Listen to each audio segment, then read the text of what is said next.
মা ফাতেমা বললেন, মা তাহলে বলুন আপনার আমার চেয়ে মর্যাদা কোন দিক দিয়ে বেশি? তাই দুজনাই মা বিটিতে বলছেন। ফাতেমা প্রথমে বলেন, জগতে করে নবীর ঘরে অগা আম্মা বিটিতে, অগা আম্মা বিটিতে, কাহার আগে কে যাবে সেই খোদার জান্নাতে। মা আয়েশা কই ফাতেমা ওগো জোহরা, আমি জেনার সঙ্গে নিছে আল্লাহর পিয়ারা। পিতা আমার আবু বকর প্রথম ইমানদার, ওগো প্রথম ইমানদার, সব বিবিদের চেয়েও বেশি আমার অধিকার। আর একটু সাউন্ডটা দেবো বক্সে, হ্যাঁ, আমার কানে জানে একটু বসে। ونؤمن به ونتوكل عليه ونعوذ بالله من شرور أنفسنا ومن سيئات أعمالنا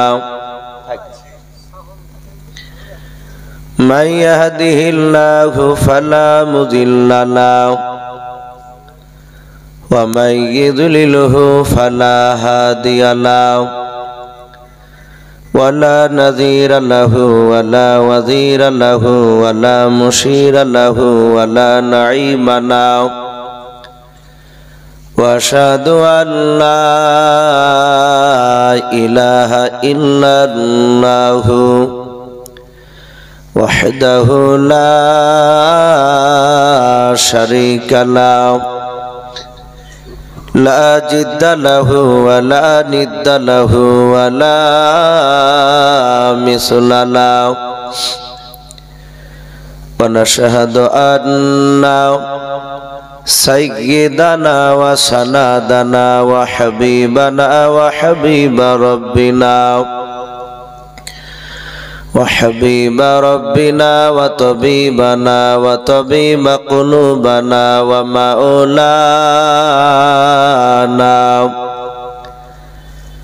ومولانا محمدا عبده ورسوله.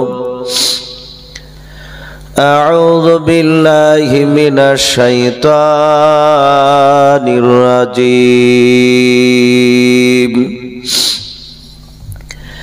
بسم الله الرحمن الرحيم. إنك لعلى خلق عظيم. وقال الله تبارك وتعالى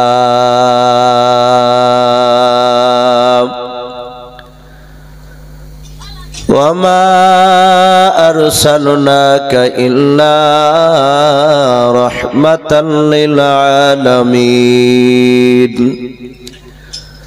وقال الله تبارك وتعالى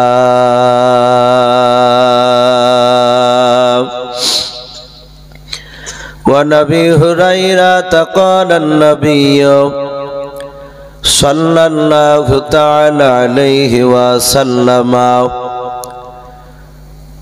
إن الله لا ينظر إلى صوركم وأموالكم ولكن ينظر إلى قلوبكم وأعمالكم. متفق عليه أو كما قال عليه الصلاة والتسليم. إن الله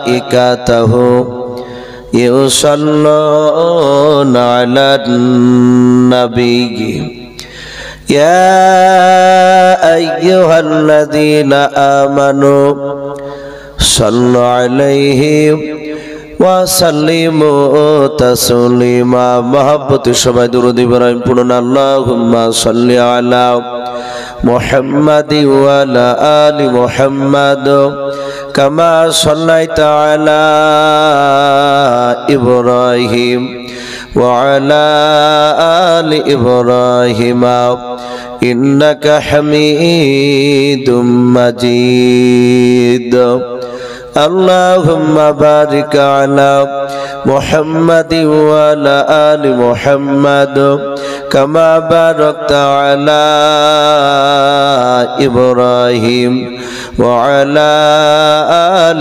إبراهيم إنك حميد مجيد صلى الله تعالى عليه وسلم ভাই যারা রাস্তায় আমরা ঘোরাফেরা করছি খাস করে এই জালসা যারা কমিটি ভাই রাত্রি অনেক হয়ে গিয়েছে এত গভীর রাত্রিতে দূরকার মানুষ এই জালসার মাহফিলে বসে থাকা সম্ভব নয় অনেকে চলে গিয়েছেন হয়তো মুসলিমে কিছু মানুষ এই গ্রামের বাহিরকার কিছু আছে ভাই আপনারা আসুন যারা জালসা কমিটি ভাই যেহেতু এখন আর সেরকম আপনাদের কাজে চাপও নেই একটু দয়া করে আমরা সকলেই প্যান্ডেলের ভিতরে আসি ভাই কমসে কম আমরা দোয়াতে তো শরীক হবে ইনশাআল্লাহ একটু গুছিয়ে আসি কিছুক্ষণ কথা আলোচনা করে ইনশাআল্লাহ দোয়া হবে আমরা সকলেই জানি বাপজি সারা পৃথিবীর শ্রেষ্ঠ রাসূল সাল্লাল্লাহু তাআলা আলাইহি ওয়াসাল্লাম তিনি দুনিয়াতে আর বেঁচে নেই এসেছিলেন 63 বছর বয়সে দুনিয়ার বুক থেকে বিদায় নিয়ে চলে গিয়েছেন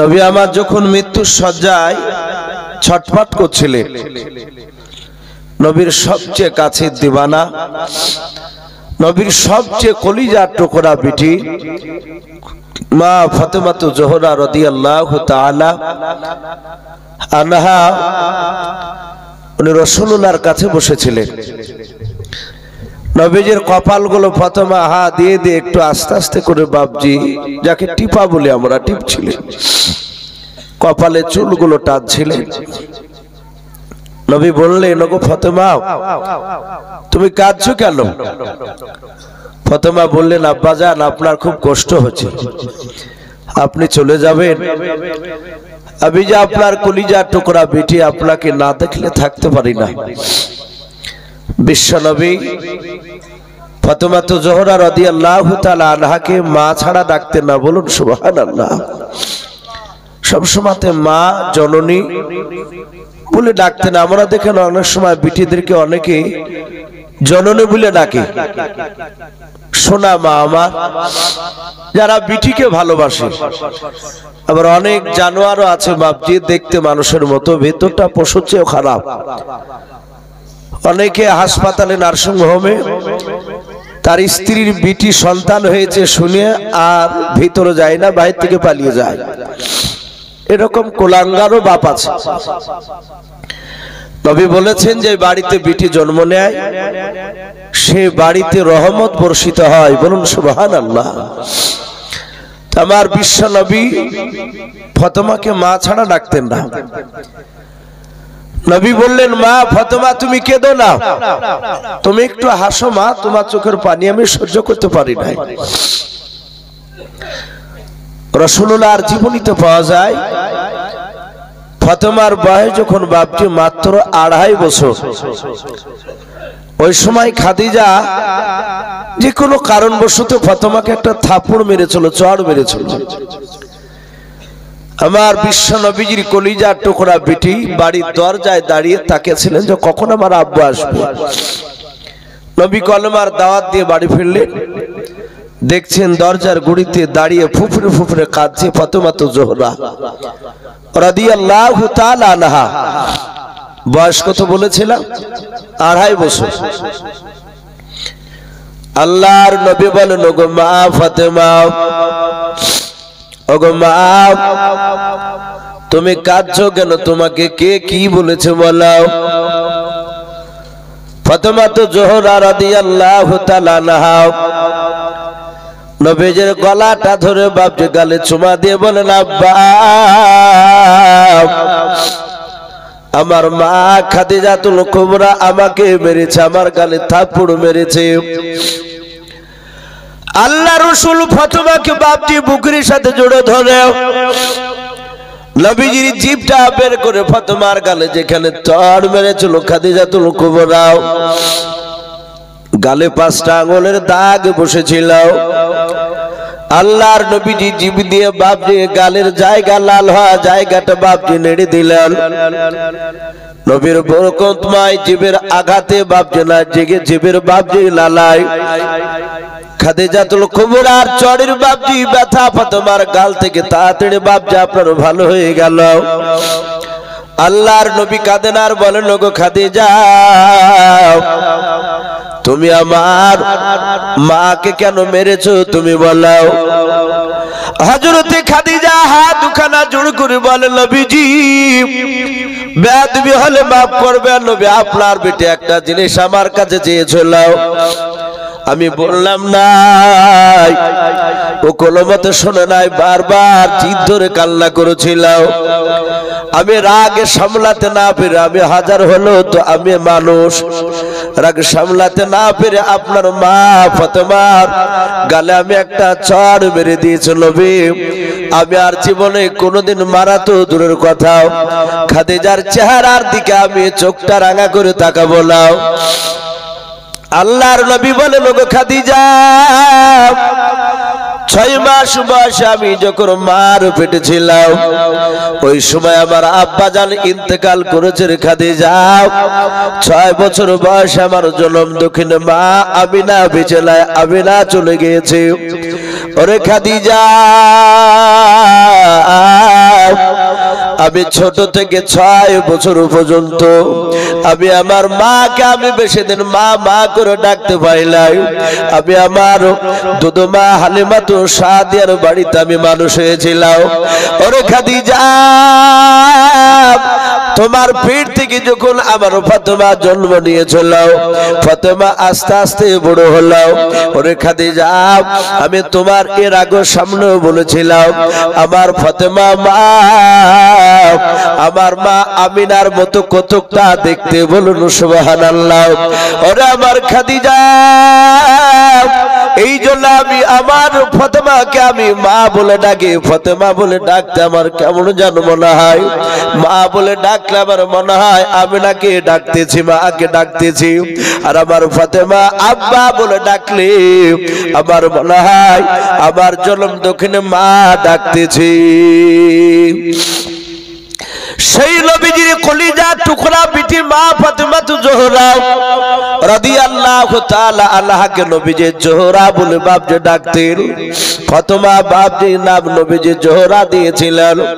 আল্লাহ রাসূল সাল্লাল্লাহু তাআলা আলাইহি ওয়াসাল্লাম তিনি ডাক দিয়ে বলল, গো আমার খাদিজা নাই ফাতেমা, মা তুমি কেন কান্না করেছো বলো?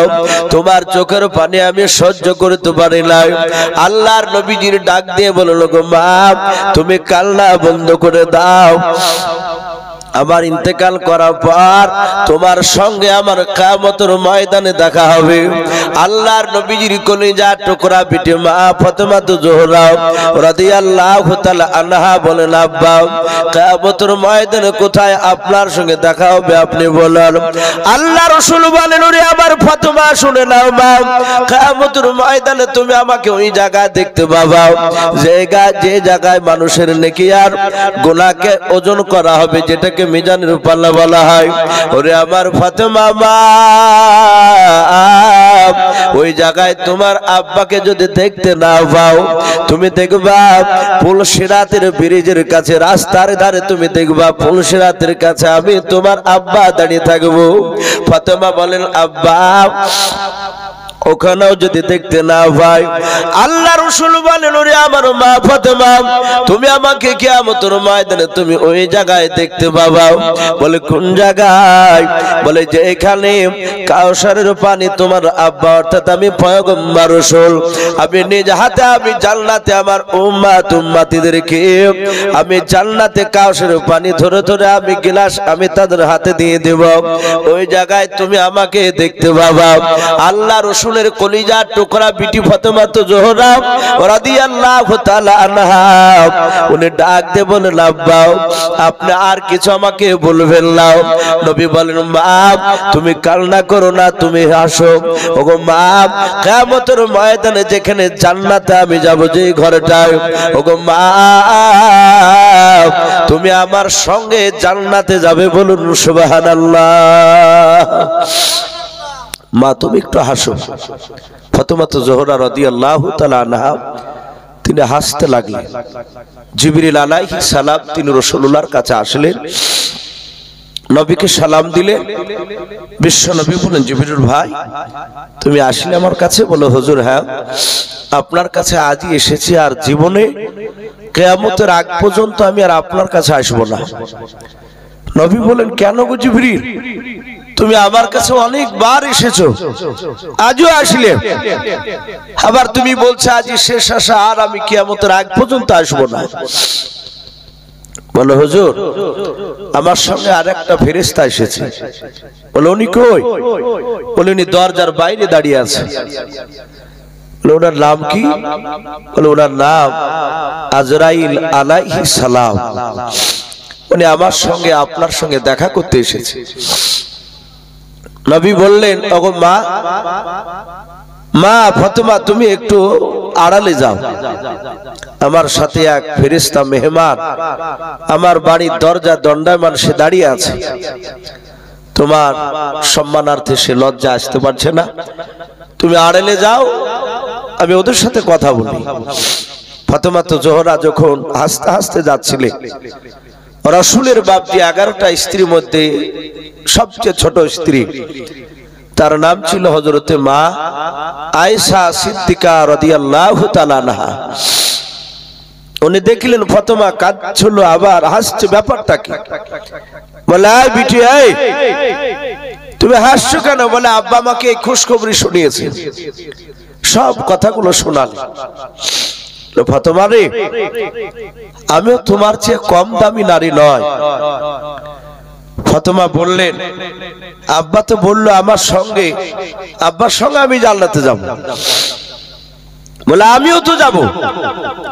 হে ফাতেমা, তোমার চেয়ে আমার মর্যাদা বেশি। তাই কবি বলেন ওদের দুজনার মা বিটির মধ্যে ফাতেমার আপন মা কিন্তু আয়েশা নয়, তার সৎ মা আপন মা ছিল হযরতে খাদিজাতুল কুবরা রাদিয়াল্লাহু তাআলা আনহা। মা ফাতেমা বললেন, মা তাহলে বলুন আপনার আমার চেয়ে মর্যাদা কোন দিক দিয়ে বেশি?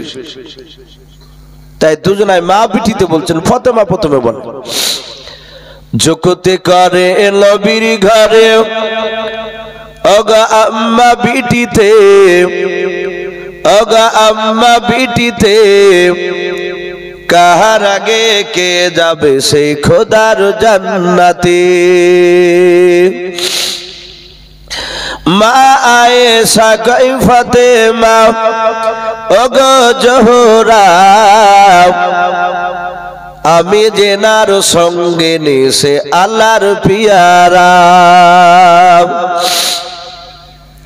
পিতা আমার আবু বকর প্রথম ইমানদার, ওগো প্রথম ইমানদার, সব বিবিদের চেয়েও বেশি আমার অধিকার।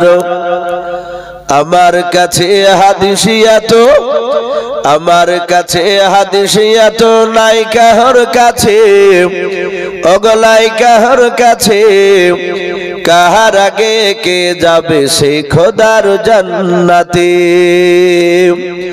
জগতে করে নবীর ঘরে ওগো আম্মা বিটিতে, ওগো আম্মা বিটিতে, কাহার আগে কে যাবে সেই খোদার জান্নাতে।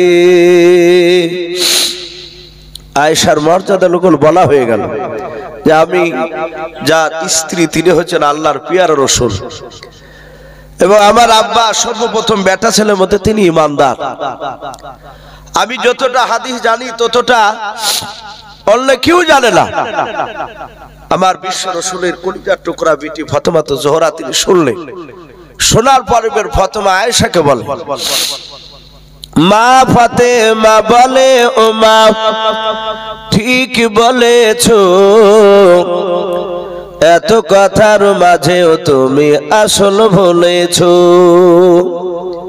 সব ভুল হয়েছে তা বলেনি, সবই ঠিক বলেছে, কিন্তু আসল কথা তুমি একটা ভুল বলেছো। মা ফাতেমা বলে ও মা ঠিক বলেছো, এত কথার মাঝেও তুমি আসল বলেছো। তোমার কাছে হাদিসে আছে, তোমার কাছে হাদিসে আছে, আছে বিপুল গুণ, নাই যে তোমার আছে আমার নবীর দেহের খুন। কেমন স্বামীর খুনকে তুমি রাখবে পিছেতে, অগ রাখবে পিছেতে, তোমার আগে জান্নাত যাব। আবাজান নবী বলেন যে যুক্তি করে নবীর ঘরে, অগ আম্মা বিটিতে, অগ আম্মা বিটিতে, কাহার আগে কে যাবে সেই খোদার জান্নাতে। ভাই আমরা সবাই রাত্রি অনেক হয়েছে, বাপজি আর একবার দুরূদ ইব্রাহিম পড়ে নি। আল্লাহুম্মা সাল্লি আলা মুহাম্মাদি ওয়া আলা আলি মুহাম্মাদ কামা সাল্লাইতা আলা ইব্রাহিম ওয়া আলা আলি ইব্রাহিম ইন্নাকা হামিদুম মাজিদ। আল্লাহুম্মা বারিক আলা মুহাম্মাদি ওয়া আলা আলি মুহাম্মাদ কামা বারাকতা আলা ইব্রাহিম ওয়া আলা আলি ইব্রাহিম ইন্নাকা হামিদুম মাজিদ। সাল্লাল্লাহু তাআলা আলাইহি ওয়াসাল্লাম। শ্রদ্ধেয় জনাব বাপজি, আজকের এই সভার যোগ্যতম নির্বাচিত বাপজি অনেক জায়গায় শেষের বেলায় দেখতে পাই, শুধু এখানে বলে নয়, গতকাল আমাদের দমকল এলাকায় বাগডাঙ্গাতে ছিলাম, আমিও ছিলাম, মুফতি নাজমুল হক সাহেব যে বক্তব্য দিলেন আপনাদের এখানে উনিও ছিলেন। তো ওখানেও বাপজি শেষের দিকে, তো যাই হোক প্রায় জায়গাতে দেখি যারা বিজ্ঞাপিত সভাপতি হয়, হ্যান্ডবিলে যাদের নাম দেখতে পাওয়া যায়, তারা কিন্তু শেষ পর্যন্ত বাপজি থাকে না। তাদেরকে দেখা যায় ওই রাত্রি 8টা, খুব জোর বেশি বেশি হলে 9টা পর্যন্ত থেকে যে কোনো কায়দা করে বেরিয়ে পালিয়ে যায়, কিন্তু ওটা উচিত নয়। উচিত যে বাপজি যাকে সভাপতি করা হবে সে লাস্ট পর্যন্ত থাকবে, এবং দরকার হলে শেষ মোনাজাত ওনার দ্বারা হয়তো করতে হতে পারে। তো যাই হোক, বর্তমান যিনি কে সভাপতি আমি হ্যান্ডবেল দেখিনি ভাই, কিন্তু বর্তমান যিনি এখন বসে আছে সভাপতি জায়গায়, তার পরপরই সম্মানিত উলামায়ে কেরাম, আমার সমবয়স্ক ভাইয়েরা, বাপজিরা, পর্দার আড়ালের মা বোনেরা, সকলকে জানাই আমার বুক ভরা ভালোবাসা সালাম। আসসালামু আলাইকুম ওয়া রাহমাতুল্লাহি ওয়া বারাকাতুহু। সমস্ত প্রশংসা সে মহান রব্বুল আলামিনের জন্য, যে মহান রব্বুল আলামিন আমাদেরকে বড় ভালোবেসে রহম করে এই কিটকিটে বাপজি ঠান্ডা রাত্রিতে রব্বুল আলামিন এতক্ষণ পর্যন্ত যে বসে রেখেছেন, আমরা বসে থাকতে পেরেছি, তাই মহান রব্বুল আলামিনের দরবারে গভীর রাত্রিবেলায় শুকরিয়া স্বরূপ আদায় করে বলুন আলহামদুলিল্লাহ। আরেকবার প্রাণ ভরে বলুন আলহামদুলিল্লাহ। তারপরে পরে আপনার আমার নবী জনাবে মুহাম্মদ রাসূলুল্লাহ সাল্লাল্লাহু তাআলা আলাইহি ওয়াসাল্লামের উপরে অগণিত দুরূদ ও সালাম বর্ষিত হোক, বলুন আল্লাহুম্মা আমিন। সম্মানিত ভাইরা, আমার বাবা জীবনেরা, আলোচনা অনেক শুনলেন। আমি রাসূলুল্লাহর বাপজি ইন্তেকালের কিছু কথা সালাম দেওয়ার আগে বাপজি বলেছি, আমরা সকলেই জানি সারা পৃথিবীর শ্রেষ্ঠ নবী, রহমতের নবী, মায়ার নবী, দয়ার নবী জনাবে মুহাম্মদ রাসূলুল্লাহ সাল্লাল্লাহু আলাইহি ওয়াসাল্লাম তিনি বাপজি উম্মতে মুহাম্মদীর জন্য এখনো বাপজি কাঁদছে। সে রওজাতুল মানুওয়ারায় নবীজি জিন্দা অবস্থাতেও কেঁদেছে। এই নবী আমাদের কলেমার দাওয়াত দেওয়া, খুব কষ্ট করে বাপজি কলেমার দাওয়াত নবী দিয়েছে, আর আমরা সেই কলেমার দাওয়াত বাপজি আমরা অমনি অমনি পেয়ে গিয়েছি। আমরা কোনো পরিশ্রম করি নাই বাপজি দিনকে আনার জন্য, সাহাবারা করেছিলেন। আপনারা যেমন বসে আছেন, সাহাবারা নবীর কাছে তারা নিজের জান মাল সব সঁপে দিয়েছিলেন, বলুন আলহামদুলিল্লাহ। তারা নবীর দরবারে গিয়ে আর বাড়ির দিকে চিন্তা করতেন না। ওরা ভাবতেন যে এখান থেকে যদি নবী বলে দেয় যে যুদ্ধের ময়দানে চলে যাও, তো সাহাবারা চলে যেতেন। মসজিদের সাহাবা, নববীতে সাহাবাদেরকে নিয়ে বসে আছে। আল্লাহ রাসূল সাহাবাদের দিকে তাকিয়ে বলল, গো সাহাবারা, আমাকে পূর্ণাঙ্গ দিন দিয়ে পাঠিয়েছেন আল্লাহ, আমার পরে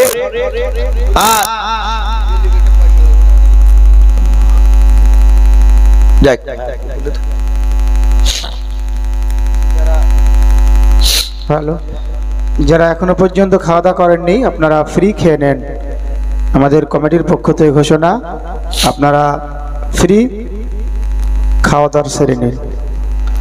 যাক ভাই, যদি কেউ বাকি থাকে লজ্জা করবেন না। হয়তো অনেকে ভাববেন যে টাকা দিলাম দিইনি, তখন যাইনি, এখন ফ্রিতে গেলে হয়তো ভাববে যে দেখ ফ্রি পেয়েছে চলে এসেছে। এটা ভাববেন না ভাই, খাওয়া দাওয়া করে আসবেন। ক্ষুধা লাগলে অসুবিধা নেই, যেহেতু কমিটির তরফ থেকে বাপজি হুকুম দেওয়া হয়েছে। তা আল্লাহ রাসূল বললেন, ওগো সাহাবারা, আমাকে পূর্ণাঙ্গ দিন দিয়ে পাঠিয়েছে, আমার পরে আর নবী রাসূল আসবে না। আসবে কথা বলো, দুনিয়াতে কিয়ামতের আগ পর্যন্ত নবী আসবে, কিন্তু মহান রব্বুল আলামিনের রাসূল বলেছেন, আমার পরে পৃথিবীতে 30টা কাযযাব মিথ্যাবাদী তারা নবুয়ত দাবি করবে। তারা সবাই জাহান্নামী, তারা বেঈমান।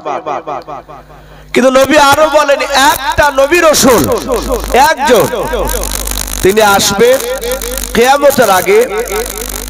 তিনি নবী রাসূল হয়ে নন, তিনি আসবেন আমার উম্মত হয়ে, বলুন আলহামদুলিল্লাহ। সেই নবীটার নাম বাপজি মনে আছে কারো? হযরতে ঈসা আলাইহিস সালাম। আল্লাহ তার দোয়া কবুল করে নিয়েছিল। তো নবীজি বললেন, ওগো সাহাবাইকে নাও, আমার পরে আর নবী রাসূল আসবে না, আমার ঈসা ভাই আসবে আমার উম্মত হয়ে। তিনি 40 বছর বেঁচে থাকবেন, দিনের দাওয়াত দিবেন, একবারও তিনি বলবেন না যে আমি নবী এবং রাসূল। উনি নবী আগে ছিলেন, কিন্তু নবীর উম্মত হয়ে আসবে। আল্লাহ রাব্বুল আলামিন ঈসা আলাইহিস সালামের দোয়াকে আল্লাহ কবুল করেছিলেন। বহু নবী দোয়া করেছিলেন, সবারই দোয়া কবুল হয়নি বাপ। আল্লাহ রাসূল বললেন, ওগো সাহাবা, আমি তোমাদের একজনকে আমি দেখতে চাই, আমার কলেমার দাওয়াত নিয়ে যাবা। সবাই না, সাহাবা রাদিয়াল্লাহু তাআলা আনহুম আজমাইন গুনে নাও। মাহফিলের মাঝ থেকে বাপ একজন সাহাবা তিনি দাঁড়িয়ে গেলেন। সাহাবার নাম হাদিসে পাওয়া যায় হযরতে দাহিয়াতুল কলব রাদিয়াল্লাহু তাআলা আনহু বলে নাও। এই সাহাবা এত নবীজির বাপটি দামি সাহাবা ছিল। উনি মসজিদে নববীর মাঝ থেকে, সাহাবার মাঝ থেকে দাঁড়িয়ে বলতে লাগলেন, ফেদা কাবি আম্মি ইয়া রাসূলুল্লাহ, নবী গো, আপনার পদতলা আমার পিতামাতা কুরবান হয়ে যাক। ও নবীজি, আমি আপনার সাহাবা, আপনি বলুন কোন দেশে যেতে হবে, কলমার দাওয়াত লইয়াও, কাউকে সাথে নেব না। নবী আপনি বলেছিলেন একজন সাহাবাকে যেতে হবে, কে যাবে তোমরা বলাও। আমি আপনার সাহাবা দাহিয়াতুল কলবি দাঁড়িয়ে গেছে, আপনি হুকুম দেন কোন দেশে যাওয়া লাগবে।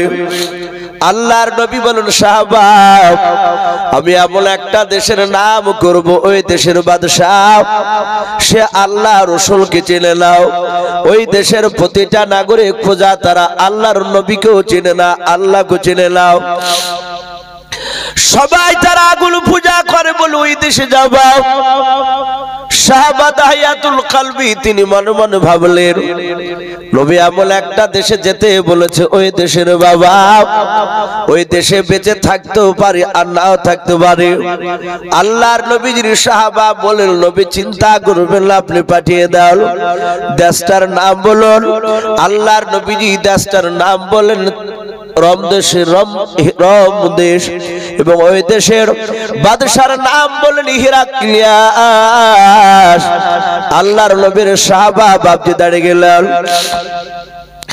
নবীজির সাহাবা বলেন নবী একটা চিঠি লিখে দেন নবীজি লেখাপড়া জানতেন না নবীজির একজন সাহাবা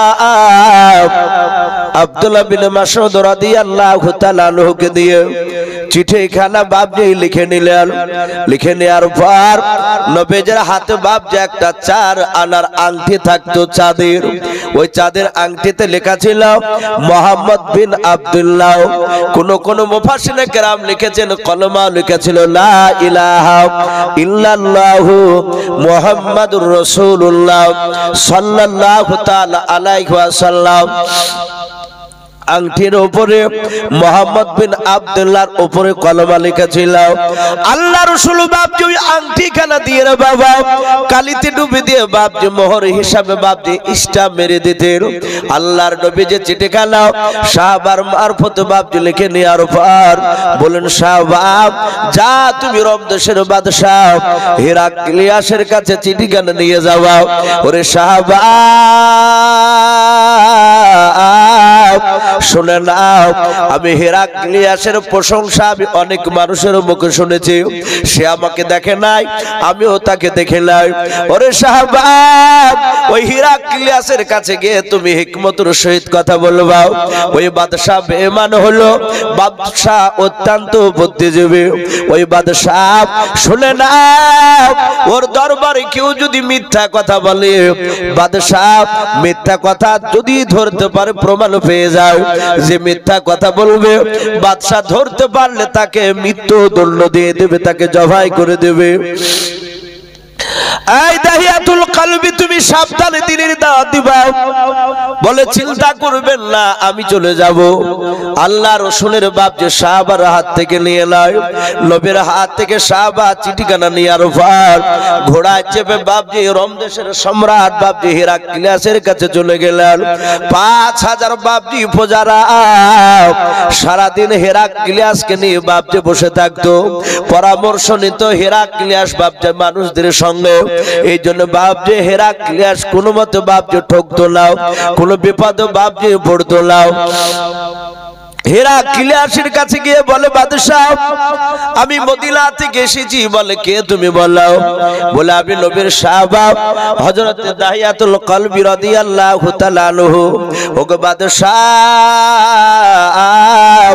আপনি নাকি আগুন পূজা করে বলে হ্যাঁ বলে আপনার পূজারা আগুন পূজা করে বলে হ্যাঁ বলে আপনি আল্লাহকে চিনেন না বলে নাও বলে নবীকে চিনেন না বলে নাও বলে চিঠিখানা আখিরি জামানের পয়গম্বর রাসূল সাল্লাল্লাহু তাআলা আলাইহি ওয়াসাল্লাম দিয়েছেন এই চিঠিখানা আপনি নিয়ে নেন আপনি পড়ুন হিরাক্লিয়াস বাপজি চিঠিখানা নেওয়ার পর রে বাবা তার চোখ দুটো বাপজি কুখের মতো লাল হয়ে গেল তার 5000 প্রজারা বলল বাদশা চিঠিতে এমন কি লেখা আছে বলল ডাকে দিয়ে বলল প্রজারা এই নবী মুহাম্মদ সাল্লাল্লাহু আখিরি জামানার পয়গম্বর এই চিঠিতে লিখেছে শুনে নাও সে এক আল্লাহকে মানতে বলেছে তাকে নবী বলে মানতে বলেছে কিন্তু আমরা এক আল্লাহকে মানি না মুহাম্মদকে নবী বলে মানি না আমরা আগুন পূজা করি আমরা অনেকগুলোকে আমরা দেবতা বলে মানি আমরা ভগবান বলে মানি এই লোকটার কথা শোনা যাবে না। 5000 লোকেরা ডাক দিয়ে বলেছিল, হুজুর এখনো জিন্দা রাখবেন না, আপনি একে জবাই করে দেন, হত্যা করে দেন।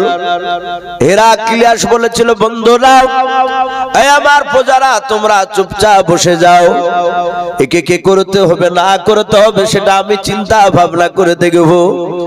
আল্লাহর নবী জনাবে মুহাম্মদ রাসূলুল্লাহ সাল্লাল্লাহু তাআলা আলাইহি ওয়াসাল্লামের শাবাব দাহিয়াতুল কলবের কে বাবা সামনে দাঁড় করে রেখেছে। দাহিয়াতুল কলবেকে ডাক দিয়ে বলেছিল, ওই রোম দেশের বাদশা ডাক দিয়ে বলেছিল, ভাই তোমার নাম দাহিয়াতুল কলবি? বলে হ্যাঁ। বলে তুমি নবীর সাহাবা? বলে হ্যাঁ। বলে বাড়ি তোমার কোথায়? বলে মদিনায়। তোমার নবী কোথায় আছে? বলে মদিনায়। বলে দাহিয়াতুল কলবি ভাই বলো তোমার নবীর চরিত্র ব্যাপারে একটু খুলে বলো, কেমন লোকটা, ভালো ছিল না খারাপ ছিল বলো। দাহিয়াতুল কলবি ডাক দিয়ে বলেছিল, বাদশা আমার নবীজি কেমন ভালো মানুষ আপনি শোনেন নাই? বলে নাও।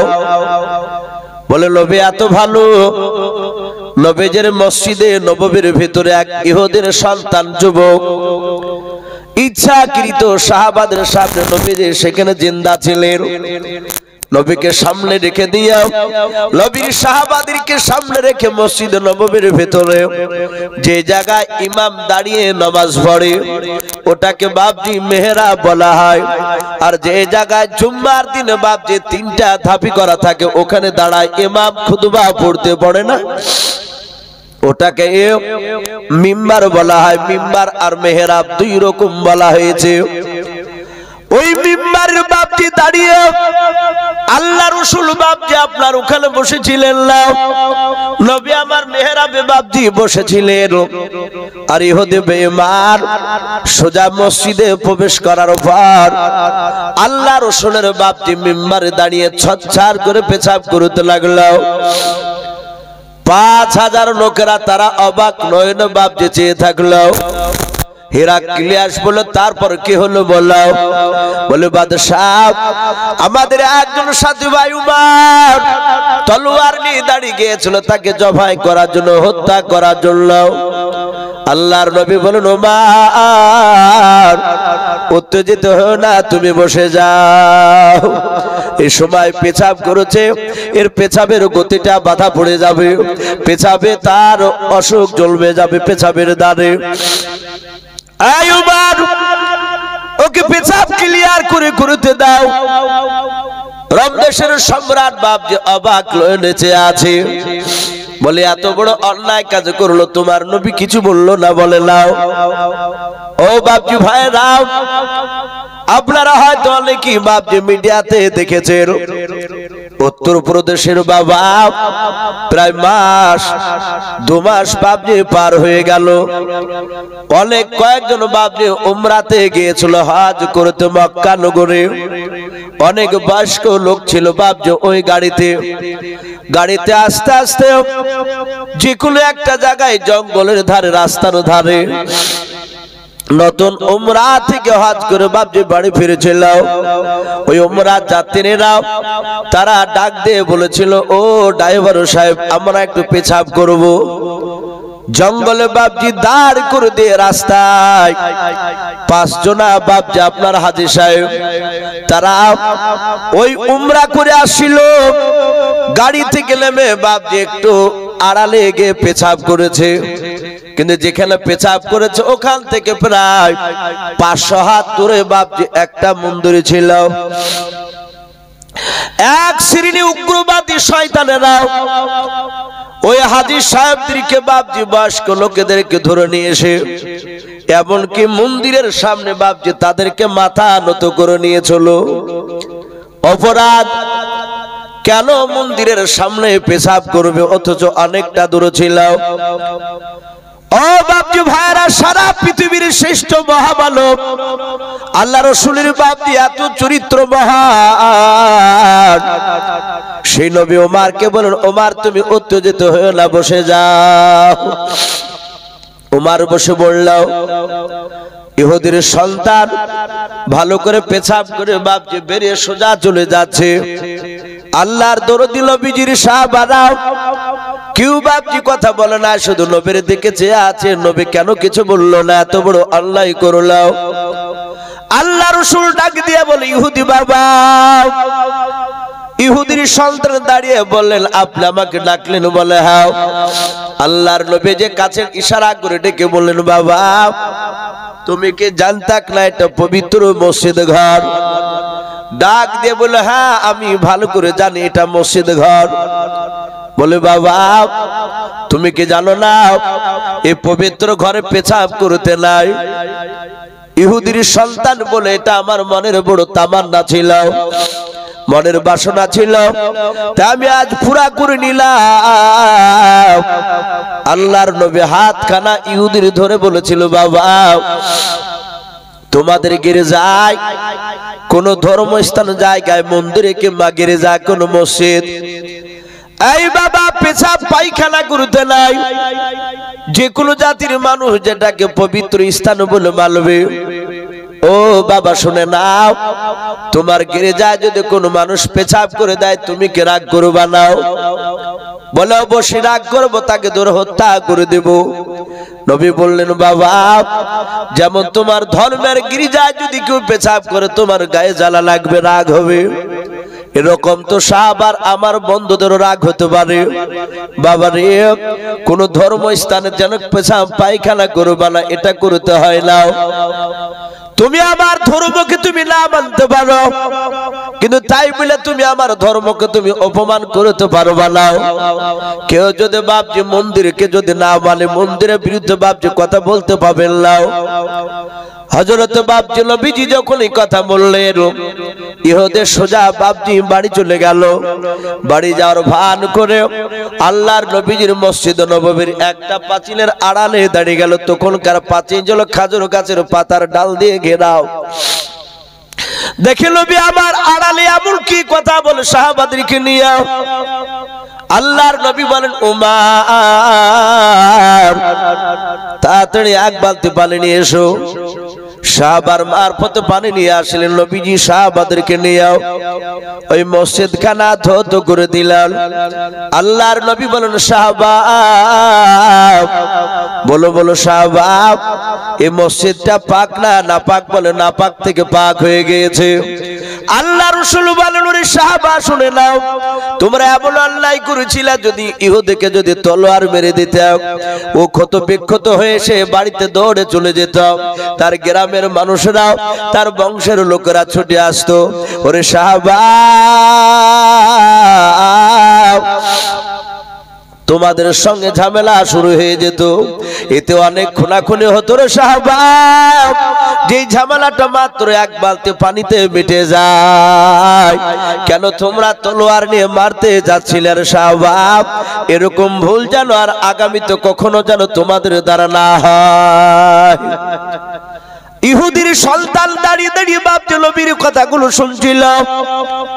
ইহুদির সন্তান বাপ যার ঘরে বাড়ি গেল না, সোজা মসজিদে নববীর ভিতরে ঢোকার পর নবীর হাতে হাত দিয়ে কলমা পড়ে মুসলমান হয়ে গেল। বলুন সুবহানাল্লাহ। হেরাক্লিয়াসকে বলছে, বাদশাহ এ হচ্ছে আমাদের রাসূল, নবীর চরিত্রের রকম। তাফসীরে লিখেছে তিনটা ঘটনা শোনালেন। নবী সাল্লাল্লাহু আলাইহি সাল্লামের সাহাবা দাহিয়াতুল কলবিকে বলল, বলে তোমাদের বাদশা, তোমাদের যে নবী, সে জন্ম নিয়েছে কোন জায়গায়? মদিনার কোন গ্রামে? দাহিয়াতুল কলবি বললেন, ভাই বাদশা নামদার, আমাদের নবী মদিনাতে জন্ম নেয়নি। কোথায়? বলে, আমাদের নবীর জন্ম হচ্ছে মক্কা নগরে। বলুন সুবহানাল্লাহ। হেরাক্লিয়াস বলল, মক্কাতে জন্ম আর মদিনাতে থাকে এখন? বলে, হ্যাঁ। গ্রামের লোকেরা তাকে থাকতে দেয়নি, চিনতে পারেনি, ওকে অত্যাচার করেছিল, আল্লাহর হুকুমে চলে গিয়েছেন উনি মদিনায়। রমদেশের সম্রাট দেখলো এবার খেলা জমবে। বলে, আমার প্রজারা, এই দড়ি দিয়ে বাঁধ ওকে। দাহিয়াতুল কলবির হাত পা দড়ি খানা দিয়ে বাপজি বেঁধে দিল। হাজার হাজার বাপজি তার পূজার সামনে। রমদেশের সম্রাট বলল, যাও রমদেশের বাজারে মক্কার কোন মানুষ ব্যবসা করতে এসেছে কিনা। কত বড় চালাক বাদশা দেখুন, ও জানে যে মুহাম্মদ সাল্লাল্লাহু আলাইহি ওয়াসাল্লামের চরিত্র দাহিয়াতুল কালবি ভালো বলেছে। এটা জানার লেগে মক্কার কোন লোক আসলে তাকে আর জিজ্ঞাসা করা হবে। আমি মহালানে ইসো গোল একটা জামা গায়ে দিয়ে বাপজি মাথায় একটা রুমালের পাগড়ি বেঁধে আপনাদের এখানে আসি, এখন এসে কথা বলছি। আপনারা হয়তো অনেকে ভাববেন যে ইসুফ সাহেব মনে হয় সত্যি পরেজগার লোক, আল্লাহ আল্লাহ ভালো। ওর বাপ মাকে মনে হয় খুব ভালোবাসে, প্রতিবেশীর সঙ্গে মনে হয় ভালোই ব্যবহার দেখায়। এটা বাপজি এই 2 ঘন্টা বক্তব্য শুনে এটা পুরাপুরি বাপজি আপনি বিশ্বাস করতে পারবেন না। আমি আমার বাপ মা যদি বেঁচে আছে, তো অবশ্যই বেঁচে আছে আমার বাপ মা, আমি আমার বাপ মাকে ভালোবাসি কি বাসি না, পাড়ার প্রতিবেশীর সঙ্গে কেমন ব্যবহার দেখায়, এটা জানতে হলে বাপজি আমার গ্রামে গিয়ে কিংবা আমার বাড়ির পাশকার লোকের সাথে বাপজি আপনাদেরকে কথা বলা লাগবে। আপনি 8-10টা লোককে জিজ্ঞাসা করলে আপনি সঠিকটা ধরতে পারবেন যে আমি ভালো না খারাপ। রমদেশের সম্রাট বলে, যা দেখ রমদেশে মক্কার কোন লোক ব্যবসা করতে এসেছে কিনা। 10টা নওজোয়ান তার বাপজি সৈন্য ছুটে চলে গেল। যেমন আপনাদের ভগবান বলে একটা বড় বাজার, ডাক দিয়ে এরকম রমদেশের বাজারে গিয়ে বলল, কেউ আছো মক্কা নগরের মানুষ? কিন্তু কেতাবে লিখেছে মক্কা নগর থেকে আবু সুফিয়ান, পরবর্তীকালে তিনি ঈমান এনেছিল, কিন্তু ওই সময় ঈমান আনেনি, সে তখন বেঈমান ছিল। যেমন আবু জেহেল একটা বড় কাফেরের নেতা, উতবা সাইবারা যেমন কাফেরের নেতা, অনুরূপ ভাবে আবু সুফিয়ানও বাপজি বড় একটা কাফেরের নেতা, সেও এক বংশে। আবু সুফিয়ান বলল, ভাই আমাদের বাড়ি হচ্ছে মক্কা নগরে। সৈন্যরা বলল, তোমার নাম কি? বলে আমার নাম হচ্ছে আবু সুফিয়ান। কজন এসেছে? বলে আমরা এসেছি মাত্র 10 জন। বলে তাই? বলে হ্যাঁ। বলে এক্ষুনি চলো। রমদেশের সম্রাট হেরাক্লিয়াসের কাছে বাপজি নিয়ে গেল। আবু সুফিয়ান পা দিয়ে বাপজি দেখতে পেয়েছে, এই তো বেটা। কাকে কথা বলে? ওই দাহিয়াতুল কালবি। ওকে দেখে ভাবছে যে বেটা এত দূরে এসেছে। রমদেশের সম্রাট বলল, তোমার নাম কি ভাই? আবু সুফিয়ান বলল, আমার নাম আবু সুফিয়ান। এরা আমার ভক্ত, এরা আমার ব্যবসা করতে এসেছে, আমি ব্যবসা করতে এসেছি। এরা সবাই আমাকে মুরল বলে মানে। বাদশাহ, আমি মক্কা নগরে একটা গোত্রের বড় নেতা। বললো, তুমি এই দাহিয়াতুল কালবিকে চিনো? হাসছে আর বলছে, আমি ওকে চিনি। ওর যে নবী পাগলা, সে পাগলা নবীকেও চিনি। বলুন আস্তাগফিরুল্লাহ। ওরা তো নবীকে ভালো বলে মানে না। যার সাথে যার দেখবেন বাপজি মহব্বত নাই। আপনাদের এই আলাইহিম বলেন তো নাকি? আমার এই বন্ধুকে আলাইকুম বলেন। এই নামটা আপনাদের এই গ্রামে এসে জানতে পেরেছি ভাই। তাছাড়া একই সঙ্গে বাপজি মাদ্রাসায় থেকেছি, তখন রহমাতুল্লাহ বলি চিনি। আর হয়তো সামনে বসে রেখে বাপজি তার প্রশংসা করা হয়তো ঠিক নয়। সে সময় বাপজি সরুলিয়া মাদ্রাসা, উনিও নাম করা ছাত্র ছিলেন ব্রেনিয়ানের দিক দিয়ে। ছেলে মানুষ হলো যোগ্যতাপূর্ণ ভালো আলেম। তো যাই হোক, ওনারও তো বাপজি আপনাদের গ্রামে দুশ্মন আছে নাই? সবারই থাকবে। অর্জেরা দুশ্মন তারা দেখবেন ওকে সবসময় মানুষের চোখে খারাপ করারই কথা বলবে। এই আবু সুফিয়ান বলল, ও পাগলা, ইও পাগলা, ওর যে নেতা যার কথা নিয়ে এসেছে সেও পাগলা। বলে তাই? বলে হ্যাঁ। বলে যে পাগলা বলছো তুমি, আর উজান নবীর ভালো প্রশংসা করেছে, আর নবী নাকি খুব ভালো ছিল। আবু সুফিয়ানকে বলছে, তোমার বাড়ি মক্কা নগরে? বলে হ্যাঁ। বলে তাহলে ওর নবীর চরিত্র ব্যাপার তোমার কিছু জানা আছে? বলে খুবই ভালো জানা আছে। বলে একটু শোনাও দিবি। আবু সুফিয়ান চিন্তায় পড়ে গেছে, কথা বলি।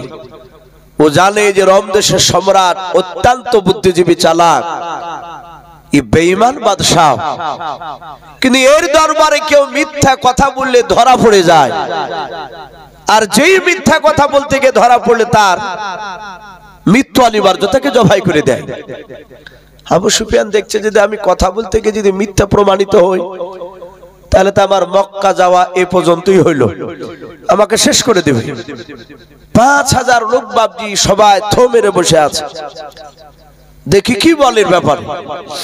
দেহাতুল কালবি চুপচাপ দাঁড়িয়ে, আবু সুফিয়ানের উদ্দেশ্য ছিল আমি এমন একটা কথা শোনাবো যে কথাটা সত্য বলবো, কিন্তু শুনলে মনে হবে মিথ্যা কথা। অনেক সময় দেখেন বাবজি মিটিং হয়, যে আসামি যার বিরুদ্ধে বিচার বসে সে বলে যে ভাই আমি কাজ করিনি, এ কাজ করিনি, আর যে মিথ্যাবাদী সে আমুল কেড়ে বাপজি তাকে ফাঁসানোর জন্য মিথ্যা কথা কৌশল কেড়ে বলে।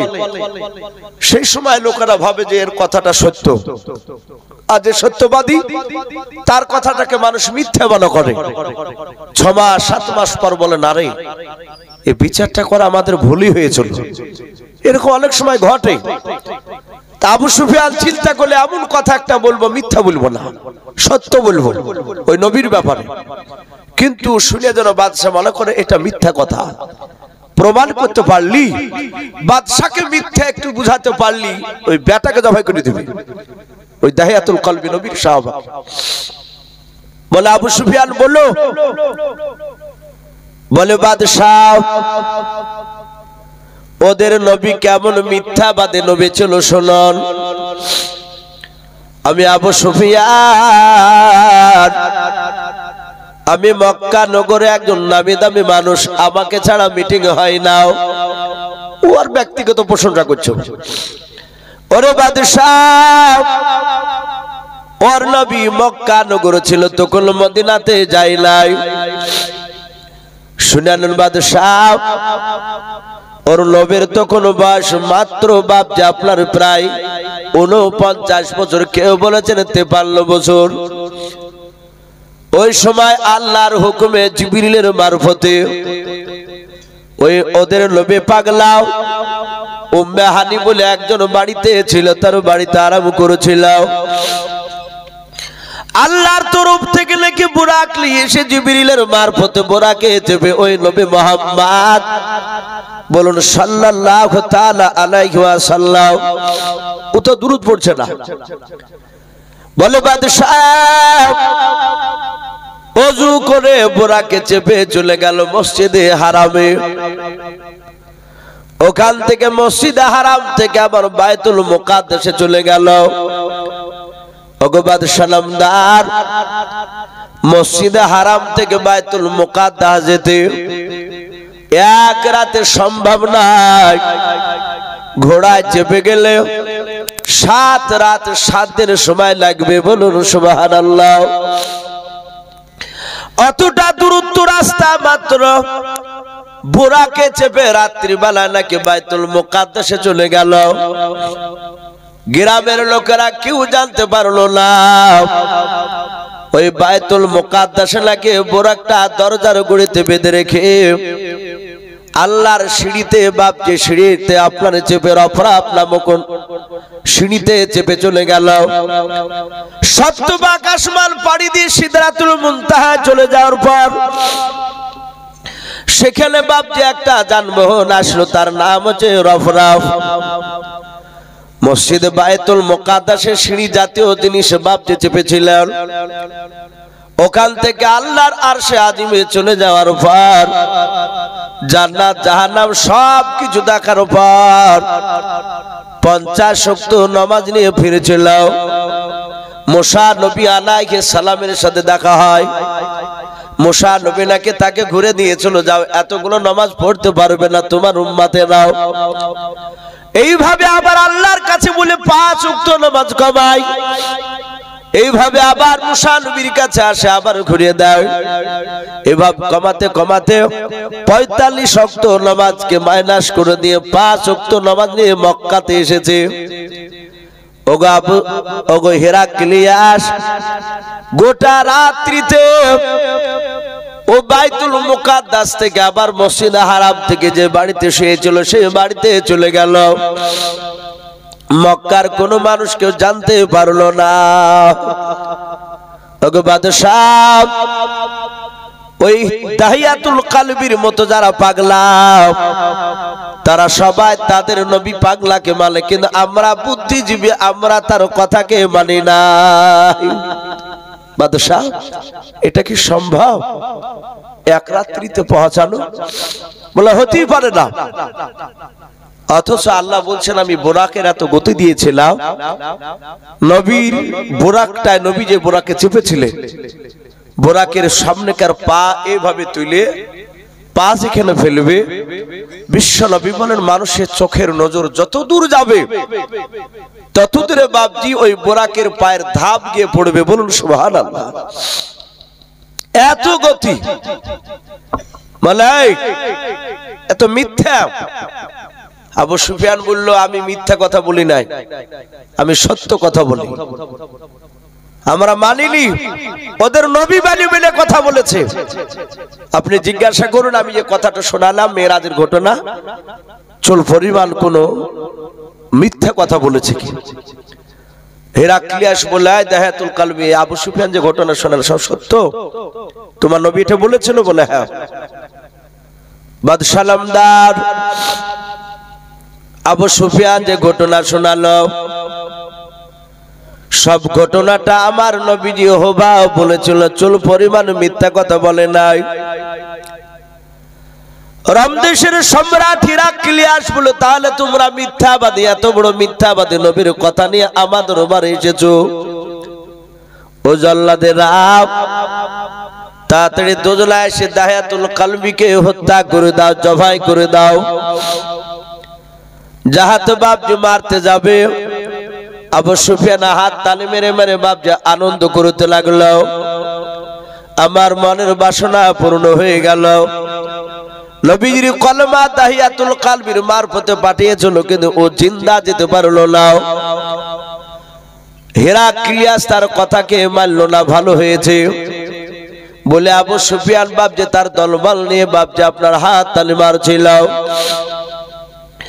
জাহাতে জল্লাদের বাপজি দাহিয়াতুল কালবিকে মারতে যাবে, আর পেছন দিকে বাপজি একটা বয়স্ক লোক, তার প্রায় বয়স হয়ে গিয়েছিল বাপজি 80+, কে বলেছিল 75।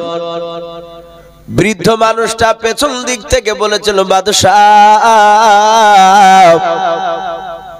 ওই আবু সুফিয়ান যে কথাটা বললো, এই কথাটা মেরাজের ঘটনা বারাহাক সত্য। বলুন সুবহানাল্লাহ।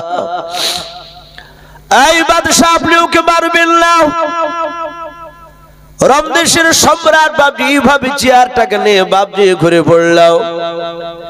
ঘুরে পড়া পর বৃদ্ধ লোকটার কাছে ডাক দিয়ে বলে বাবা তুমি কাছে এসো। বলো বাবা তুমি কে নবীজিকে দেখেছো? বলে দেখে নাই। বলে তুমি নবীজির ব্যাপারে কিছু জানো? বলে কিছুই জানতাম না। বলে তুমি কি দাহিয়াতুল কালবিকে চিনো? বলে না। বলে তাহলে আবু সুফিয়ান যে ঘটনা শোনালো মেরাজের ঘটনা, নবীর এটা সত্যতা তুমি কেমন করে প্রমাণ দিলে বলো? আয় তুমি প্রমাণ দাও, কেমন করে তুমি বিশ্বাস করে নিয়েছো? হাজার হাজার বাপজি তার প্রজারা সবাই তারা ছো মেরে তাকিয়েছিল। সবাই মিলে বাবা কথাগুলো শুনতে শুরু করে দিল। ওই বৃদ্ধ লোকটা বলেছিল বাদশাহ আপনার দরবারে আপনি আমাকে 15 বছর আগে নিয়ে এসেছেন, টাকা দিয়ে কিনে। বলে হ্যাঁ। বলে এই বাদশাহ আমার বাড়ি কিন্তু আপনার হেরাক্লিয়াস বাদশাহ, আপনার রমদেশ আমার বাড়ি নাই। বলে কোথায় বাড়ি আছে? বলে আপনি ভালো করে জানেন আমার বাড়ি ছিল বাইতুল মুকাদ্দাস, ওই বাইতুল মুকাদ্দাস ফিলিস্তিনে। ভাই চলে যাব না ভাই, এ দেখেন পুলে একটা বেজে গেল, একটাতে ইনশাল্লাহ শেষ হয়ে যাবে। আমরা আখিরি মোনাজাত নিয়ে বাড়ি যাবো ইনশাল্লাহ। আমরা যদি এদিকে ঘোরাঘুরি করি তাহলে এসে বসে যায় ইনশাল্লাহ। দোয়া মূল্যবান জিনিস। বলে বাদশাহ, আমি আপনার দেশে 15 বছর আসার আগে আমার বাড়ি ছিল বাইতুল মুকাদ্দাসে, ওই ফিলিস্তিনের মাটিতে। ওগো বাদশাহ নামদার, আমি আপনার দরবারে আসার আগে বাইতুল মুকাদ্দাসের মসজিদের দেখাশোনার দায়িত্ব আমার ছিল। সবাই ইবাদত করে রাত্রিবেলা এশার নামাজ পড়ে বাড়ি চলে যেত। ওরে বাদশাহ, সবারই শেষে আমি দরজাগুলো বন্ধ করে দিয়ে বাড়ি চলে যেতাম। আবার সবাই মসজিদে আসার আগে দরজাগুলো আমি খুলে দিতাম ওই বাইতুল মুকাদ্দাসের। ওগো বাদশাহ নামদার, আবু সুফিয়ান বলেছে মেরাজের ঘটনাও। আরবিতে মাস ছিল রজব মাস, তারিখ ছিল 27 রজনী, সব মিলে যাচ্ছে। বলে আই বাদশাহ নামদার, ওই 27 রজনী রজব মাসে শুনে নেন, সব দরজাগুলো মারতে মারতে মারতে মারতে মাঝখার দরজার লাগাতে পারলাম না। শত চেষ্টা করে দরজা লাগাতে না পেরে মসজিদের আশপাশের 10-12টা যুবককে ডেকে নিয়ে আসলাম। যুবকেরা সবাই মিলে দরজাটা ধাক্কা দিল। ওরে বাদশাহ, আমরা সবাই মিলে ধাক্কা দিয়ে দরজাটা চুল পরিমাণ হিলাতে পারলাম না। ও বাদশাহ নামদার, ওই দরজা না হয়ে যদি দুনিয়ার কোন যদি ছোট পাথর হতো, পাহাড় হতো বাদশাহ, আমার মনে হয় পাহাড়টা ধাক্কাতেও নড়ে যেত, হিলে যেত। কিন্তু দরজাটা চুল পরিমাণে হিলাতে পারলাম না। 10-12টা যুবকেরা বলেছিল, ও মসজিদের মুতাল্লি সাহেব, ও মসজিদের বৃদ্ধ চাচা, এই দরজার লাগানো যাবে না। বলে কেন রে বাবা? বলে আমাদের মনে হয় ছাদ মসজিদের দরজায় চাপা লেগে গিয়েছে, নিচে নেমে গিয়েছে। ওগো চাচা, চলো রাত্রিবেলা আর পারা যাবে না, সবাই মিলে বাড়ি চলে যায়। সকালবেলায় পাহাড় কাটা পাথর কাটা যন্ত্র নিয়ে এসে ছাদটা যে দরজায় চেপে গিয়েছে, দরজার ওপরে ছাদটা কেটে দিয়ে দরজাটা সেটিং করে দিয়ে আমরা চলে যাব সকালবেলা। চিন্তা করবেন না। ও বাদশাহ নামদার, সব যুবকরা চলে গেল, আমিও চলে গেলাম, কিন্তু ওই মাঝখানে দরজাটা আমরা লাগাতে পারলাম না। দরজা খানা খোলাই থেকে গেল। রাত্রিবেলায় দরজার গুড়িতে কোনো পাথর দেখতে পেয়েছিলাম না, পরিষ্কার জায়গা ছিল। ওগো বাদশাহ, আবু সুফিয়ান বলেছে বোরাকে চেপে এসে নাকি বাইতুল মুকাদ্দাসে দরজার গুড়িতে বোরাকটা বেঁধে রেখেছিল। কথা সত্য? এই বাদশাহ নামদার, সবারই আগে আমি সকালবেলা গিয়ে দেখলাম যেই দরজাগুলো বন্ধ করে দিয়েছিলাম সেগুলো খুললাম। রাত্রিবেলা যে দরজা বন্ধ করতে পেরেছিলাম না, ওই দরজার কাছে গিয়ে দেখে দরজাটা খোলা আছে। কিন্তু বাদশাহ, ওই দরজার গুড়িতে একটা পাথর উপরে দেখলাম, ওই পাথরটা ছিল ছিদ্র করা পাথর। ওগো বাদশাহ, ওই দরজার গুড়িতে পাথরের দিকে চারিদিকে লক্ষ্য করে দেখলাম, মনে হলো রাত্রিবেলা দরজার গুড়িতে কোনো এক জানোয়ারও বাঁধা ছিল। বলুন সুবহানাল্লাহ। বলে বাবা তুমি জানলে কেমন করে জানোয়ার বাঁধা ছিল? বলে বাদশাহ, তখন বাইতুল মুকাদ্দাস পাকা ছিল না, মাটির ছিল, নিচটা মাটি ছিল। দরজার গুড়িটা ওই পাথরের কাছে তাকে দেখলাম মাটিতে একটা জানোয়ারের ছাপ লেগে আছে পায়ের। তাই আবু সুফিয়ান বলল বোরাক বাঁধা ছিল, আমার মনে হয় ওই জানোয়ারটা বোরাকটাই হবে। ও বাদশাহ নামদার, এই জন্য আমার অগাধ বিশ্বাস হয়ে গিয়েছে আল্লাহ রসুলের কথাটা সত্য। ও বাদশাহ, আপনি কলমা পড়েন আর না পড়েন, আমি আপনার দরবারে আমি সাক্ষ্য দিয়ে দিলাম। আমি দাহিয়াতুল কলবির হাতে হাত দিয়ে পড়তে লাগলাম কলমা লা ইলাহা ইল্লাল্লাহ একটু মহব্বতের সবাই পড়ি লা ইলাহা লা ইলাহা ইল্লাল্লাহ লা ইলাহা ইল্লাল্লাহ লা ইলাহা লা ইলাহা ইল্লাল্লাহ মুহাম্মাদুর রাসূলুল্লাহ সাল্লাল্লাহু তাআলা আলাইহি ওয়াসাল্লাম পড়ে বাপজি তিনি মুসলমান হয়ে গেলেন। আবু সুফিয়ান দেখলো পুরো গাড়িটা উল্টে গেল। আমি যেভাবে বললাম বাদশা মিথ্যা ভেবে নিয়েছিল, কিন্তু এই বৃদ্ধ লোকটা এটা সত্য প্রমাণ করে দিল। আবু সুফিয়ানকে বলল, ভাই এটা মিথ্যা নয়, এই ঘটনা সত্য। বাদশা রোম দেশের হেরাক্লিয়াস তার 5000 দলবল নিয়ে ওখানে সঙ্গে সঙ্গে তারা মুসলমান হয়েছিল। বলুন সুবহানাল্লাহ। বাপজি অনেক সাহাবারা বাপজি দিনের দাওয়াত দিতে গিয়ে জিন্দা ফিরে আসেন, মারা গিয়েছে। নিজের কলিজার টুকরা মা সন্তানকে খুঁজতে গিয়েছে। নবী বললেন, ওগো মা, আপনি ময়দানে কি খুঁজছেন? বলে, আমার সন্তান যুদ্ধের ময়দানে এসেছে। বছর কত? বলে খুব বেশি নয়, মাত্র 18 বছরের যুবক। হে রাসূল, আপনার দিনকে বাঁচানোর জন্য চলে এসেছে, তাই আমি খুঁজতে এসেছি। আমার ছেলেটাকে পেলে আমি ধরে নিয়ে গিয়ে আমি আমার এলাকায় আমি তার দাফন করব। আমার বিশ্ব নবী বললেন, তোমার সন্তান বেঁচে নাই। বলে, মারা গিয়েছে, শহীদ হয়ে গেছে। আলহামদুলিল্লাহ, আমার ছেলে আপনার কথা অনুযায়ী জান্নাতে যাবে। বলুন সুবহানাল্লাহ। তারা এইভাবে বাপজি দেখতে গিয়েছে। হানজালা রাদিয়াল্লাহু তাআলা আনহর অর্ধাঙ্গিনী বিবি, সে বাপজি লাশ খুঁজতে গিয়েছিল। তার স্বামী নাপাক বলে, তার স্বামী যে মারা গিয়েছে সে দুঃখে যায়নি। তারা জানতে যে ইন্তেকাল করলে সশরীরে বাপজি তাকে জান্নাতে দিয়ে দেওয়া হবে। শহীদের এত মর্যাদা। তাই বাপজি রাত্রি প্রায় 1টা বাজতে চললো। আমি আপনাদের সকলকে বলবো, বাপজি রাত একটা বড় আল্লাহর নিয়ামত। ফজর নামাজ আমরা যদি বাপজি না পড়ি, জালসা যাই শোনেন না কেন, আবার বলা হয় যে কাজ আসবে না। নামাজ খুব গুরুত্বপূর্ণ। নবীজি বলেছেন যে আপনার নামাজ হচ্ছে আমার চোখের শীতল। নামাজ বিহীন কোন মানুষ ইমানদার হতে পারে না। ভাই আমরা 5 ওয়াক্ত সকলে নামাজ পড়বো, বলুন ইনশাআল্লাহ। আমরা হয়তো পড়ি নাই, তো নামাজ দেখলে বাপজি ভয় লাগে। মানুষ, কিছু মানুষ দেখেন পুলিশকে দেখে ভয় পায় না। ক্যারাম বোর্ড খেলছে কয়েকটা যুবক ছেলে, হঠাৎ করে বাপজি ইদুক ওদিক দৌড়। বলে, কি হলো ভাই, পুলিশ আসছে নাকি? বলে, দেখতে পাবি কিছুক্ষণ পরে।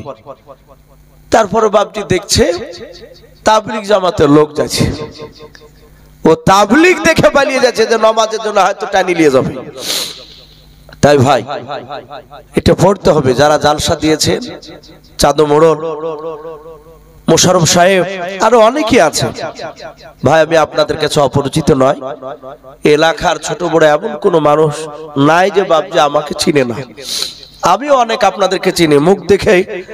আপনারা যদি বহরমপুর স্টেশনে বসে থাকেন, এখানকার 100টা লোক এই গ্রামে, আমার মনে হয় 95টা লোককে আমি চিনতে পারবো। এদের বাড়ি কালীনগর, কুপকান্দি এলাকায়। তাই বাপজি, কি নাম আপনার? লালটু শেখ। এই দেখেন ভাই আমার, ওনার স্ত্রী অসুস্থ রয়েছে, তাই উনি 1000 টাকা দিয়েছেন। বলুন মারহাবা। বলেন আরে তাকবীর। আল্লাহ তার দানকে কবুল করুন, বলুন আল্লাহুম্মা আমিন। তো ভাই যাই হোক, আমি বলছিলাম যে আমি 95টা লোককে চিনতে পারবো যে এটা ভগবানগুলা এলাকার মানুষ হবে। তো ভাই আপনারাও ভালোবাসেন আমাকে, আমিও খুব ভালোবাসি আপনাদেরকে। তো যাই হোক, দোয়া হবে। তার আগে বাপজি সকলে জানেন মসজিদের জন্য কি আদায়, মসজিদের আদায়। যার শেষ ভালো তার সব ভালো। অনেক টাকা বাপজি প্রয়োজন, ঋণ আছে।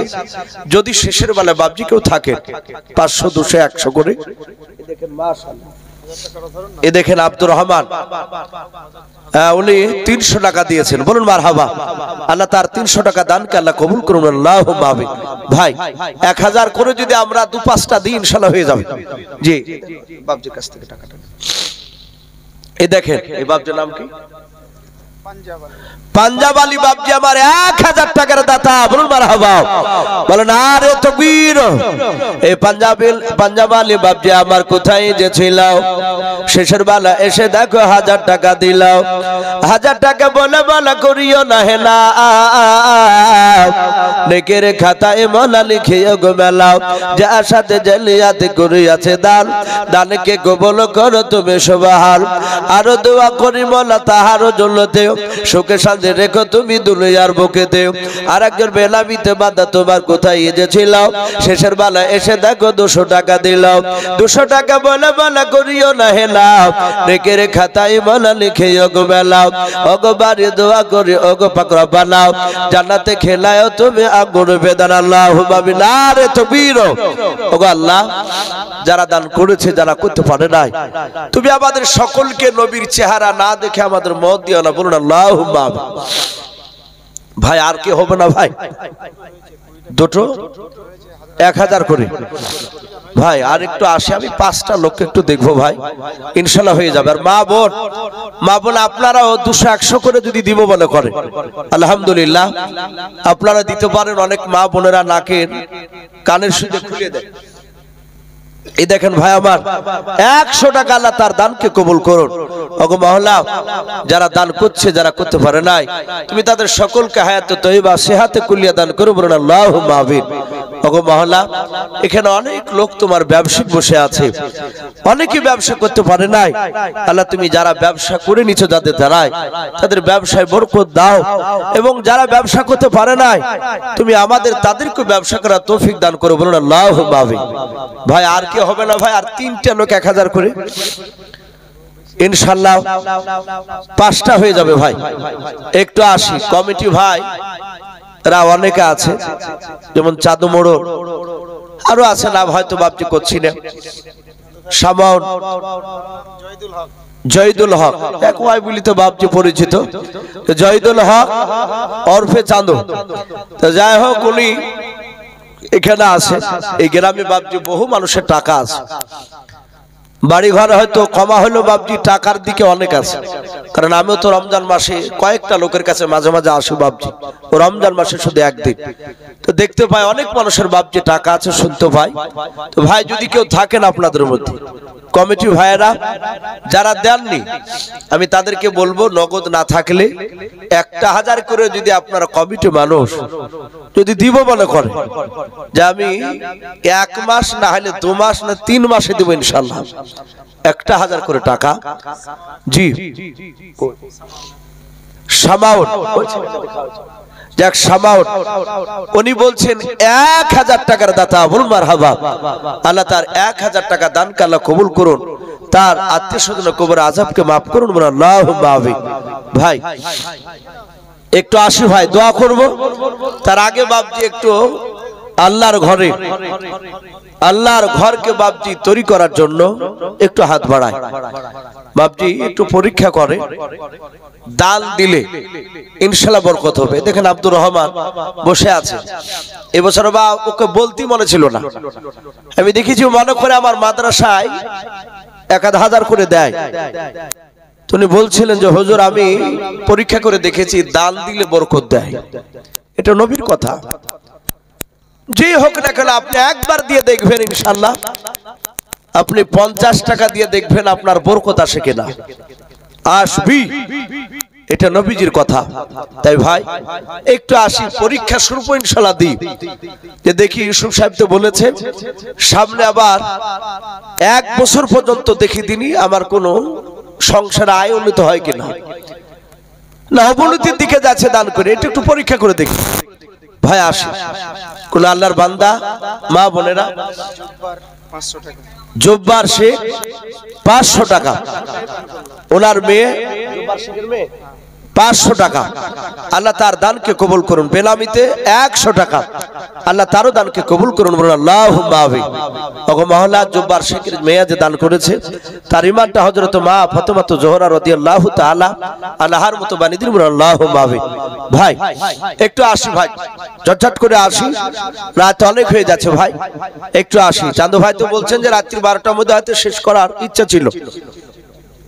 মাশাআল্লাহ, নজরুল শেখ 1000 টাকার দাতা, বলুন মারহাবা। আল্লাহ তার 1000 টাকা দানকে আল্লাহ কবুল করুন। ওগো মাওলা তুমি তার রুজি রোজগারে বরকত দাও, আমিন আল্লাহুম্মা আমিন।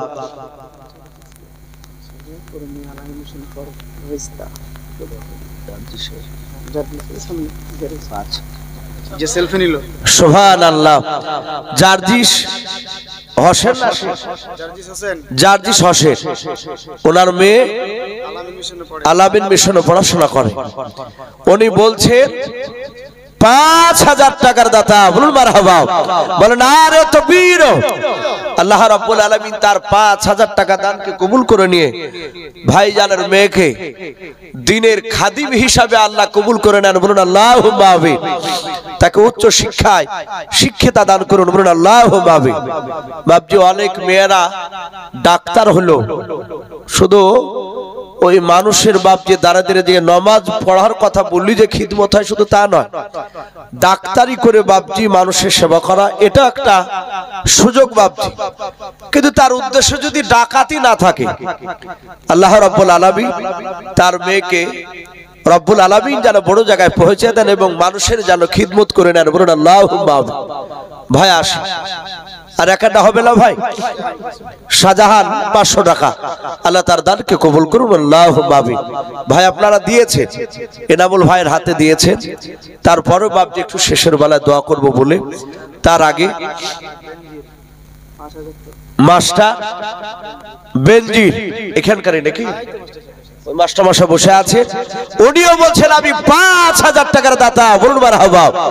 আল্লাহ তার 5000 টাকা দানকে কবুল করে নিয়ে তার আত্মীয়স্বজন কবর আযাবকে maaf করুন। আল্লাহ ওগো মাওলা, তুমি তার মান সম্মান ইজ্জত তুমি বাড়িয়ে দাও। আল্লাহ তুমি তার ইমানটা হযরতে ওমর ফারুকের মতো বানিয়ে দাও। বলুন আল্লাহুম্মা আমিন। ভাই আসি, দুটো হয়ে গেছে 5000, ইনশাআল্লাহ চেষ্টা করলে আরো একজন হবে। ভাই একটু আসি। টিপু ভাইয়ের শালা ডলার সে 5500। সুবহানাল্লাহ, টিপু ভাইয়ের শালা ডলার সে।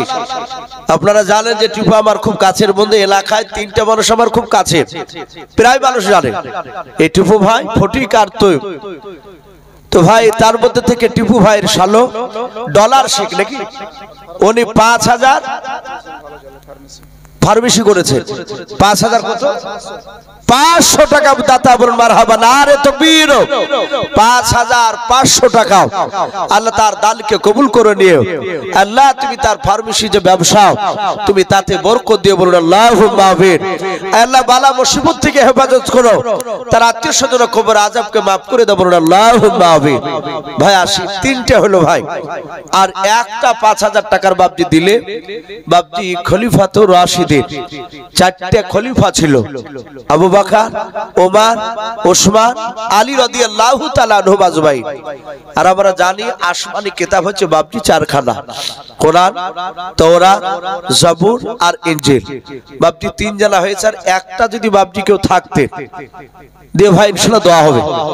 জি, আর একটা মানুষকে হবে না ভাই।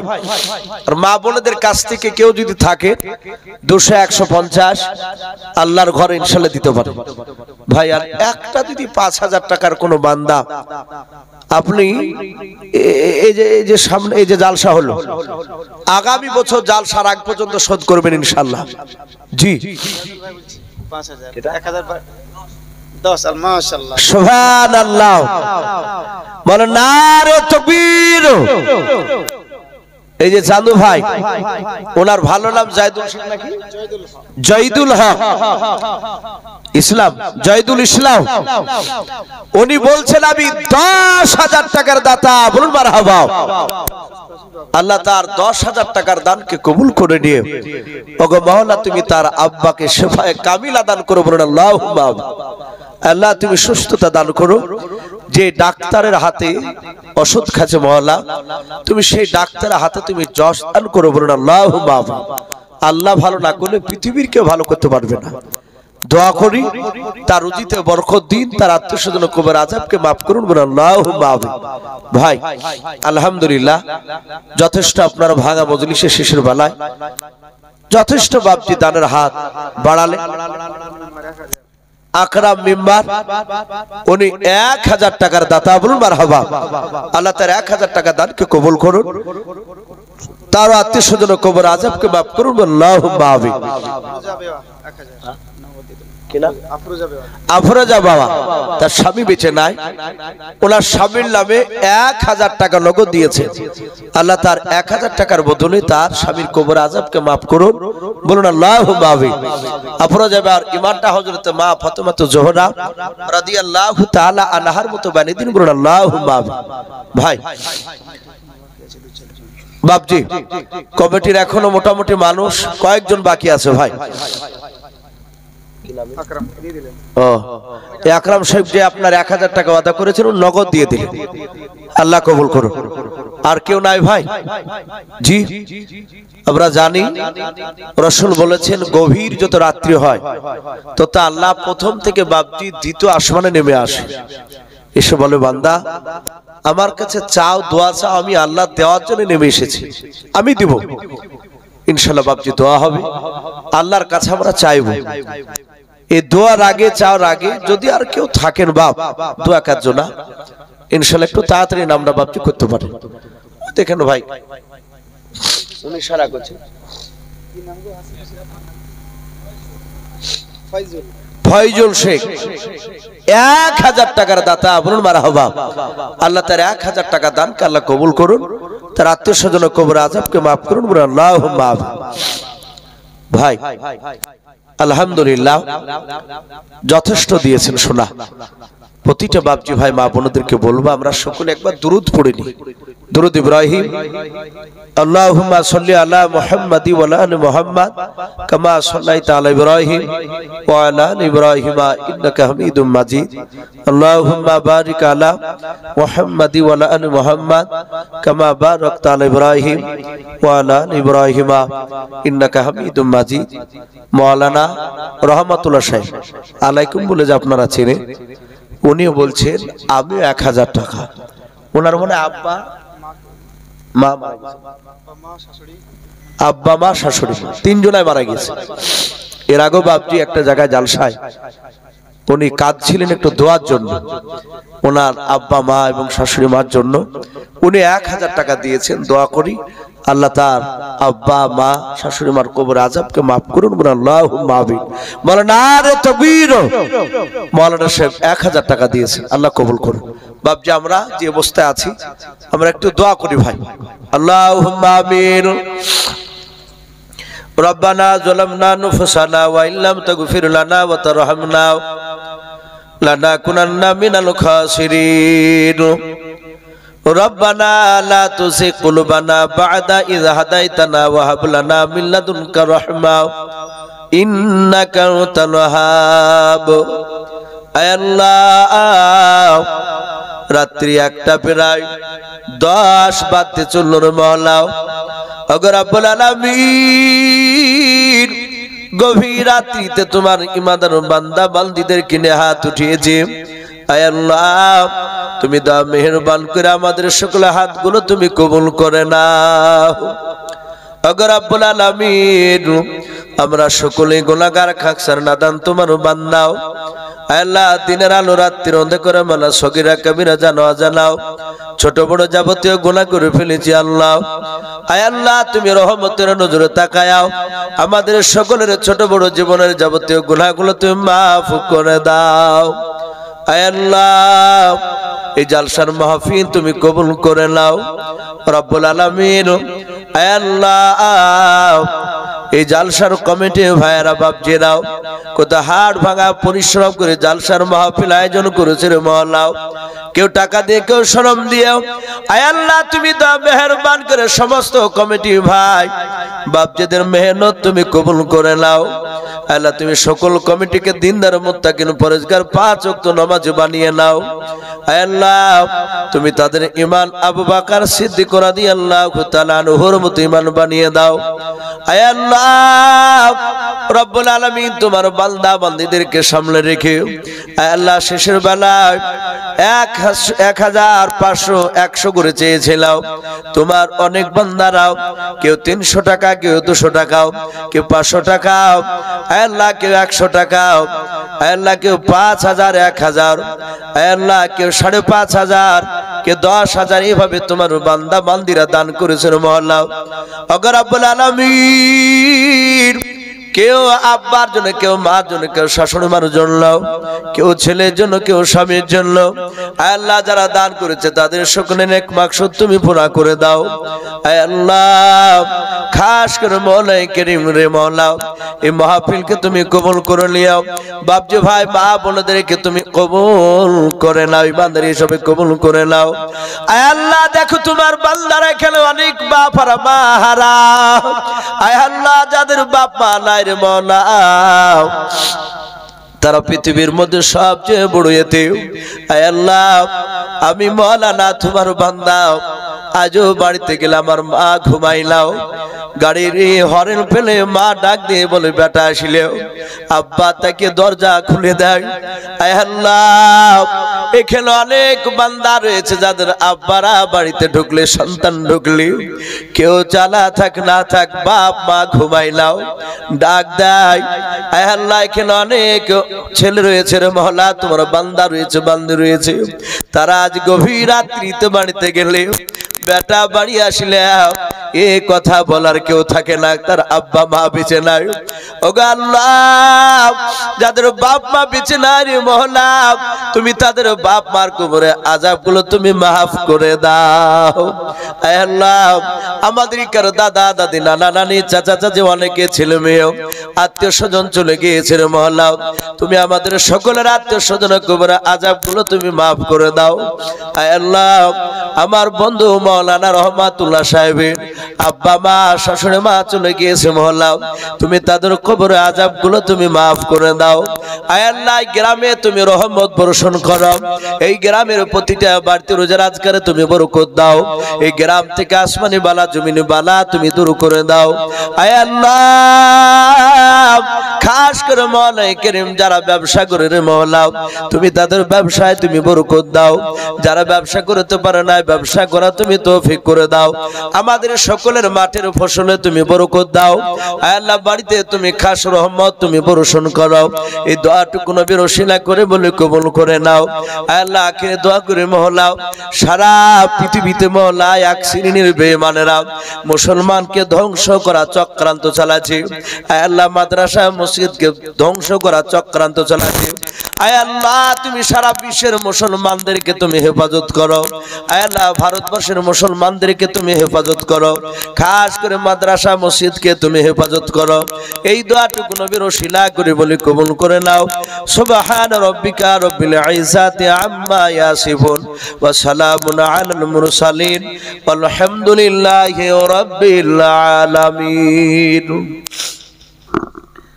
আসসালামু আলাইকুম ওয়া রাহমাতুল্লাহি ওয়া বারাকাতুহু।